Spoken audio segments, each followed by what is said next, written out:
അത് മൂർച്ചയുള്ളതും അതേസമയത്ത് ആളുകൾക്ക് ആസ്വാദ്യവുമാകുന്ന സംഭാഷണം എഴുതാനുള്ള അസാധാരണമായിട്ടുള്ളൊരു കഴിവ് ശ്രീനിവാസന് ഉണ്ടായിരുന്നു. എപ്പോഴും ശ്രീനിവാസനും ഈ പ്രമേയങ്ങൾ എടുത്തിരുന്നത് ഒരു കഥയല്ല, ഇവിടെ ഒരു നമ്മുടെ ജീവിതത്തിലെ ആൾക്കാരെ ബന്ധിപ്പിക്കുന്ന പ്രത്യേകമായിട്ടുള്ള പ്രശ്നങ്ങളെയാണ് അദ്ദേഹം സിനിമയിലൂടെ അപഗ്രഥിക്കാൻ വേണ്ടി ശ്രമിച്ചത്. അത് തൻ്റെതായ രീതിയിൽ വളരെ നിർമ്മല സമ്പ്രദായമായിട്ടുള്ള രീതിയിൽ വെള്ളാനകളുടെ നാട് എന്നതുപോലെയൊക്കെയുള്ള സിനിമകൾ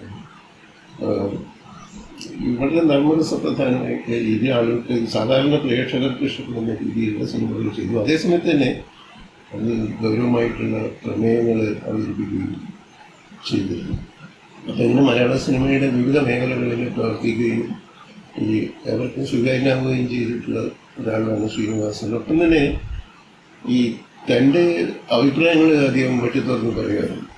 വെറും സിനിമാ നടൻ നിൽക്കോ അല്ലെങ്കിൽ തിരക്കഥാകൃത്തിൽ നിൽക്കോ മാറി നിൽക്കുകയല്ല, സമൂഹത്തിൽ വളരെ സജീവമായിട്ട് ഒരു സാമൂഹിക വിമർശകനായിട്ട്, ഒരു രാഷ്ട്രീയ വിമർശകനായിട്ട് നിന്നു എന്നുള്ളതാണ് ശ്രീനിവാസനെ വ്യത്യസ്തനാക്കുന്നത്.